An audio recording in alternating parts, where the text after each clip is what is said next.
വിദേശ വിദ്യാർത്ഥികൾക്ക് നേരെ കടുത്ത അക്രമം തുടരുന്ന പശ്ചാത്തലത്തിൽ കിർഗിസ്ഥാനിലെ ഇന്ത്യക്കാരായ വിദ്യാർത്ഥികളോട് വീടിന് പുറത്തിറങ്ങരുതെന്ന് നിർദ്ദേശിച്ച ഇന്ത്യൻ കോൺസുലേറ്റ്. നിരവധി പാകിസ്ഥാനി വിദ്യാർത്ഥികൾക്കെതിരെ ഹോസ്റ്റലുകളിൽ ആക്രമണമുണ്ടായതോടെയാണ് ഇന്ത്യയുടെ മുന്നറിയിപ്പ്. ഞങ്ങളുടെ വിദ്യാർത്ഥികളുമായി ബന്ധപ്പെട്ടിരുന്നു. ഇപ്പോൾ സ്ഥിതിഗതികൾ ശാന്തമാണ്.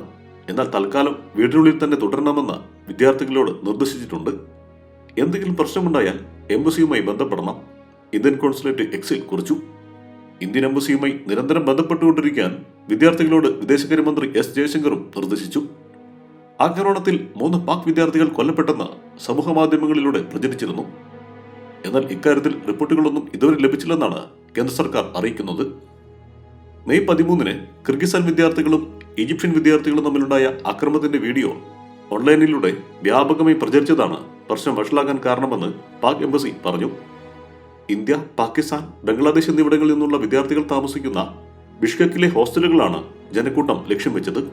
ബിഷ്കെക്കിലെ മെഡിക്കൽ സർവകലാശാലയുടെ ഹോസ്റ്റലുകളും പാകിസ്ഥാൻ ഉൾപ്പെടെയുള്ള വിദേശ രാജ്യങ്ങളിലെ വിദ്യാർത്ഥികൾ താമസിക്കുന്ന സ്വകാര്യ വസതികളും ആക്രമിക്കപ്പെട്ടു.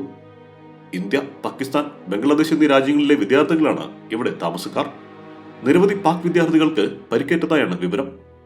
പാക് വിദ്യാർത്ഥികൾ മരിച്ചെന്നും കൂട്ടബലാത്സംഗത്തിന് ഇരയായെന്നും സമൂഹ മാധ്യമങ്ങളിൽ പോസ്റ്റുകൾ വന്നിരുന്നു. എന്നാൽ ഇതേക്കുറിച്ച് ഇതുവരെ സ്ഥിരീകരണം ഉണ്ടായിട്ടില്ല. പാക് പ്രധാനമന്ത്രി ഷഹബാസ് ഷെരീഫ് ആക്രമണത്തിൽ കടുത്ത ആശങ്ക രേഖപ്പെടുത്തി. വിദ്യാർത്ഥികൾക്ക് ആവശ്യമായ എല്ലാ സഹായവും നൽകാൻ പാക് അംബാസഡർക്ക് നിർദ്ദേശം നൽകിയതായി അദ്ദേഹം എക്സിൽ കുറിച്ചു. പ്രാദേശിക റിപ്പോർട്ടുകളും സോഷ്യൽ മീഡിയ പ്ലാറ്റ്ഫോമായ എക്സിലെ വിവരങ്ങളും പ്രകാരം തലസ്ഥാനത്തെ ഏതാനും മെഡിക്കൽ സർവകലാശാല ഹോസ്റ്റലുകളിലാണ് അക്രമം പൊട്ടിപ്പുറപ്പെട്ടത്. മെയ് 13-ന് പ്രാദേശിക വിദ്യാർത്ഥികളും ഈജിപ്തിൽ നിന്നുള്ള വിദ്യാർത്ഥികളും തമ്മിലുള്ള വഴക്കിനെ തുടർന്ന് അക്രമം നിയന്ത്രണാതീതമായി, കിർഗിസ്ഥാനിലെ പാകിസ്ഥാൻ എംബസി പുറത്തിറക്കിയ പ്രസ്താവനയിൽ പറയുന്നു. ഈ തർക്കത്തിന്റെ വീഡിയോ ദൃശ്യങ്ങൾ പ്രചരിച്ചതോടെയാണ് ഇന്നലെ വിഷയം കൈവിട്ടുപോയത്. ന്യൂസ് ഡെസ്ക്, മണ്ണേഷ്യൻ മീഡിയ.